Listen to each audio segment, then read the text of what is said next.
So outside of hooping, like what are some of your favorite things to do in the non-hoop world? Okay, so this is interesting. I play ukulele, I play cello, I sing a little bit, I write, I read book, I'm a mother. I try to be a good woman in general. I'm meditating, I'm yoga and something like this helped me a lot, especially these last days, months, many more.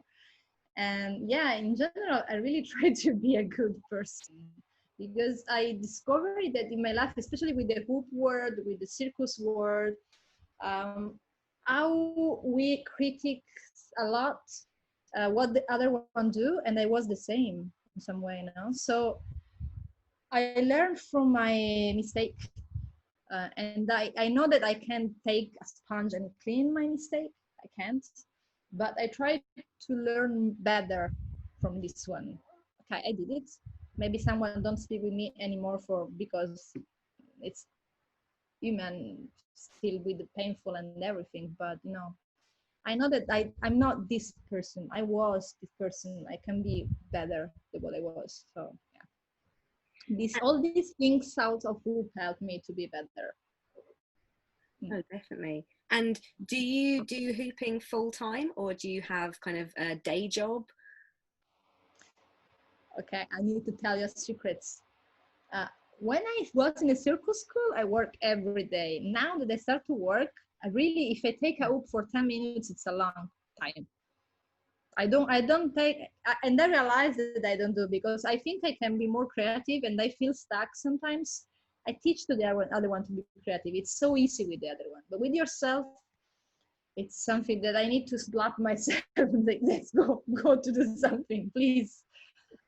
But yeah, when I take 10 minutes per day, the hoop, I realize that I can find many movements, but my body, I feel a little bit older in some way, you know, like I don't have so much energy. So sometimes I look to the other one hoopers that's really young and really with a lot, and I say, wow, I want to be like this one just for the energy, you know, like. But yeah, so I don't take so much the hoop at the moment, but I need to come back. I feel that I need to come back in some way. I think it just happens though, doesn't it? It's like when you've been hooping for over 10 years, there's these kind of ebbs and flows of feeling like you need a break from it, and then something will happen, like you get to go to a hoop convention and you suddenly get inspired by something, or you take a contemporary dance class and you're like, oh, I need to do this movement with the hoop, and sometimes it just takes a little spark from something else to kind of reignite that passion with the hoop, I think. Yeah. For me, was this at some point I realized that time changed, especially after 14 years, and I realized that many hoopers make really similar movement of me. One special that people put everywhere, but they don't know where they keep that. They don't know. They just see randomly somewhere and they did it. It's funny, you know, because you don't have a copyright for the circus artist. You have a copyright in the music, you have a copyright in painting. So people can reproduce yourself, but put your name there. Yeah. With this don't work. Some people just keep from you and they don't say thanks. It's funny, yeah? Because now I realize that people, many people are the same movement. That sometimes I make a joke with my friends. Say, I know this movement. Yeah, but you know, you at some point you can't want to be a copyright on. I don't know. Sometimes I think I need to be a musician. Maybe it's better. But I'm not. I don't have a good brain for music, so. It is a tricky thing. I've had many a conversation with people about, especially if you make your whole living from hooping, so from teaching, performing, that obviously you want to share everything that you do and you want to inspire people with what you do, but then also you still want to get booked and earn money from the things you've created and the way that you've created teaching something or performing something. And it can sometimes be frustrating when someone copies it exactly and then you don't, especially if you then don't get the work from it and they do. As you say, it's hard because you don't own moves, you can't own any of these things, and I remember chatting to Steve Baggs about it many years ago, and he was like, you just have to create new things constantly. And I'm like, I know, but flags for me was the first one with the passing up and everything. Now everyone do the passing up. Everyone, and no one realized that some tricks come from in because go randomly on the social network. And I don't know. I think the people can cope with some tricks, of course, especially when you teach. It's normal, but make no sense if you put in the same moment with the same attitude, with the same things, and you don't recognize this arrive from something. Sometimes I feel frustrated just because in the circus, not just the hoop, and the circus in general, you don't have any copyright for yourself, anyone, and this is so different from the other arts, I think.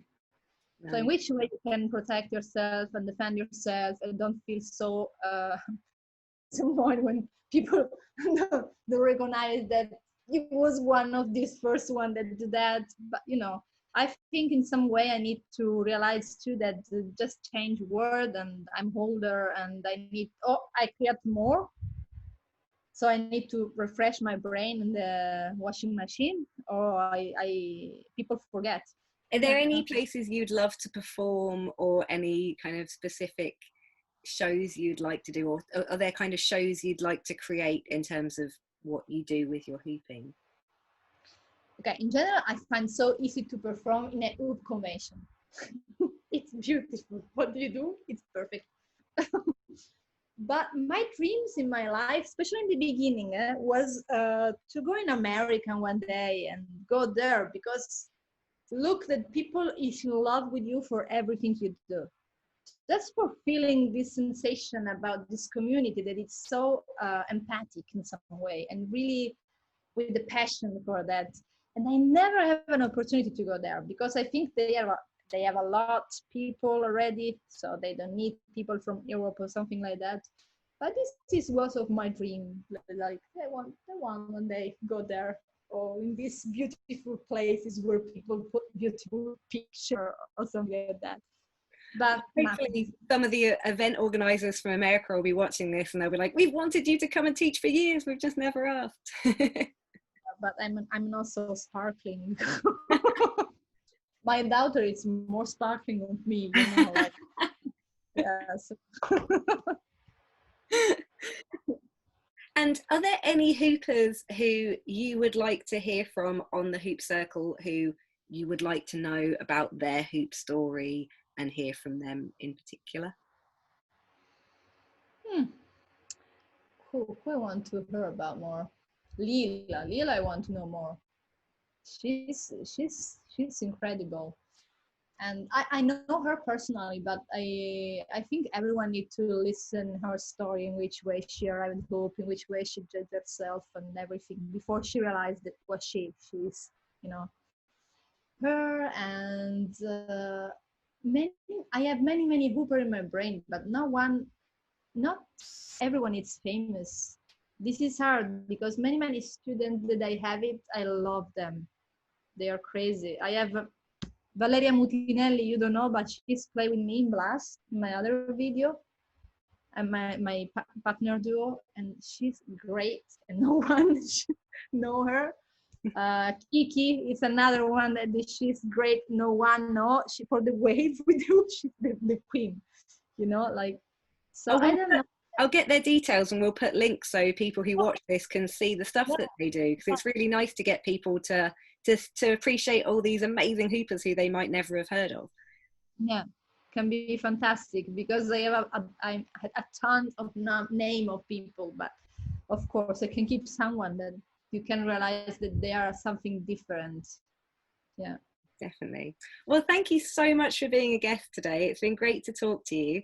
And yeah, we look forward to seeing all the fantastic things that you come up with creatively in the future. Thank you so much. I hope I put spark. All spark. And I go. Yeah, I hope. Awesome. Thank you.